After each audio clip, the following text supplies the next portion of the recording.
Hello guys, hello, this is for Sagittarius. Sagittarius, welcome dito sa aking channel, Kapalaran 888. Welcome. Alamin natin kung anong messages, vibration, gabay, energy para sa lahat ng Sagittarius. This is money in career, financial reading. Release. Autumnal equinox. Release. May kailangan kang alisin. Okay. Check. Okay, let's check.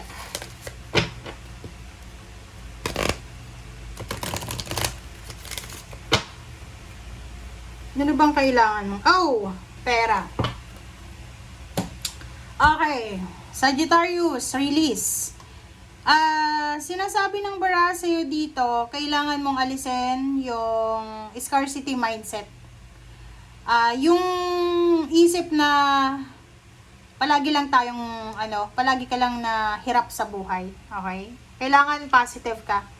Kailangan palagi kang nagmamanifest. So, dito sa barahang to, sinasabi ng baraha sa'yo na this release, this is the ending. So, ibig sabihin, this month of July, so, end of June, start of July, nakikita ko sa'yo dito na makakaalis ka na sa mga financial problems, financial scarcity, emotional manipulation, financial manipulation, or any types ng mga bagay na pwedeng magdala sa'yo ng pain and heartaches. So, ito siya. Sinasabi ng bara sa'yo dito na makakaalis ka na. Makakaalis ka na sa walang kwentang bagay, walang kwentang buhay, walang kwentang trabaho, walang kwentang relationship, and you are having an unexpected income. Kumbaga, like for example, before siguro, dati, nahihirapan ka na makakuha ng kliyente kung may business ka, nahihirapan kang maghanap ng trabaho. But now, sinasabi ng bara na parang, like for example, 8 years kang nasa restriction mode, 'di ba? Like 8 years kang naghirap sa company, sa trabaho, ganyan. 8 years ka na naging stagnant yung pananalapi mo. So now, ang sabi ng bara sa'yo na this is the ending na, this is the release of mga financial baggages, financial obligation, financial stress, or whatever man.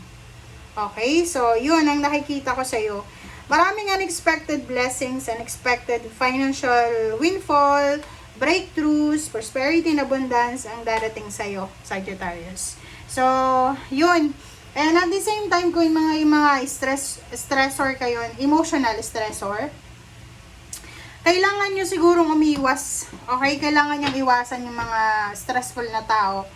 Kasi unang-una, yung mga stressful na taong yan, ay hindi sila makakatulong sa inyo. Mas lalo lang kayong may stress dahil sa kanila.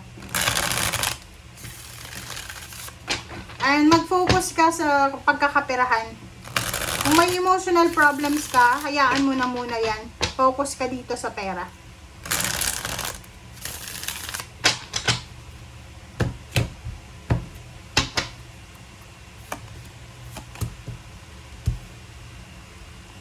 Okay, first two cards natin is 10 of Wands. So, 10 of Wands and Hangman. Wow. 'Di ba? So, siguro for almost 10 years or 10 months or 10 weeks, masyado kang abala. So, ngayong July na to, medyo mababawasan yung mga obligations mo. Mababawasan yung mga obligations, duties, and responsibilities. Mababawasan yung mga problema mo or yung mga bagahe na pinapasan mo everyday. Okay? Knight of Cups and the Devil. So, you need to be careful. You need to be careful sa mga love life na yan. Okay? Temptation regarding love life. Kasi pwedeng maapektuhan yan yung trabaho mo. Ganun ha. So, kung ikaw ay single mother, single father, mag-focus ka muna sa anak mo, sa trabaho mo, bago kayo mag-entertain ng mga love life na yan. Kasi yung love life na yan, posibleng yan yung magiging rason ulit para maghirap ka financially. Okay? Alright. Wow.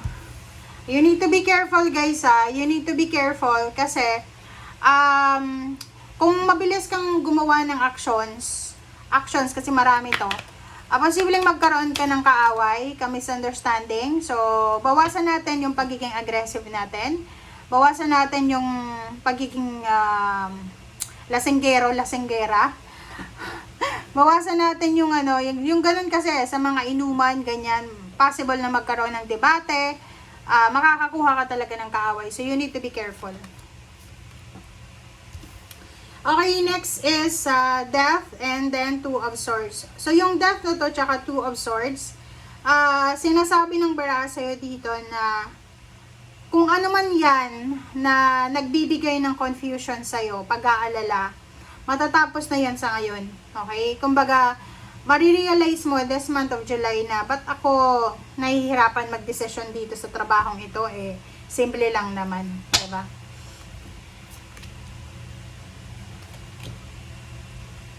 Okay, next is Six of Cups and Page of Pentacles. Yung dati mong pinagkakaperahan, dati mong trabaho, dating lugar kung saan ka nagtatrabaho, posibleng bumalik ka doon. Nako, delikado to. Ay, dito ko sa'yo dito, you need to be careful na bumalik doon sa dati mong pinagtatrabahuhan. Pwedeng sa lugar kung saan ka nagtatrabaho, or yung trabahong ginagawa mo. Kasi delikado yun. Delikado. There's something bad sa environment na yun. Nakikita ko sa'yo dito na you need to be strong. You need to be strong kasi posibleng there's mga worries kayo, financial worries na mararamdaman by the end of the year. So, sabi ng bara sa'yo dito, kailangan mo ng support system, ng family support, familial support. Okay? Sa usaping pera, nakikita ko na huwag kang mag-alala kasi you have a family diba? Hindi ka naman nag-iisa. Diba? So, huwag kang matatakot. Kasi dito sa Five of Pentacles, pwedeng father or mother ka. You're worried para sa health ng family mo. It's because siguro pera yung binabasihan mo. Okay, so you need to be careful Be careful sa mga negative thoughts and emotion mo, lalo sa salapi. Okay, huwag magpadalos-dalos, huwag kang magsisettle sa isang trabaho, negosyo, or kano pa man na alam mo na hindi para sa'yo. Huwag kang magsisettle, kahit sa relationship nga Kaya nagkakamali ka, Sagittarius, kasi hindi mo masyadong pinag-iisipan kung ano yung mga desisyon. Kung ano lang yung naisip mo, yun na yun, which is mali yun, guys. Okay, so sa pera dito sinasabi na mag-iingat ka.